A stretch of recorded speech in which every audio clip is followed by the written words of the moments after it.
झाला की शेतकरी भात ज्वारी या पिकांची लागवड करतात, पण आंध्र प्रदेशातील अनंतपूर आणि कर्नूल जिल्ह्यामधील काही भागांमध्ये पावसाच्या आगमनानंतर सुरू होते एक वेगळीच धडपड, ती म्हणजे हिऱ्यांच्या शोधाची।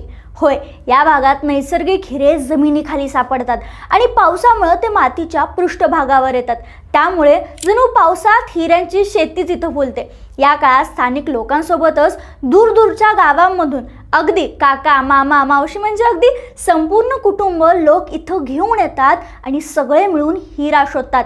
हिऱ्याची शेती हा शब्दशः नव्हे तर नशीब आजमावण्याचा हा एक प्रकार आहे। या भागात सापडलेले हिरे पुढे मुंबई सुरत सारख्या मोठ्या बाजारांमध्ये विकले जातात, यामुळे काहींचं नशीब चकाकतं अशा बातम्या आपण अनेकदा ऐकतो। या हिऱ्याच्या हंगामाचा फायदा जरी काहींना होत असेल तरी स्थानिक शेतकऱ्यांना मात्र याचा फटका बसतो, कारण बाहेरून आलेले लोक पिकात बिनधास्त घुसतात, शेत तुडवतात आणि पिकांचं नुकसान करतात। मग तुम्हाला आवडेल का ही हिऱ्यांची शेती करायला? कमेंटमध्ये नक्की सांगा।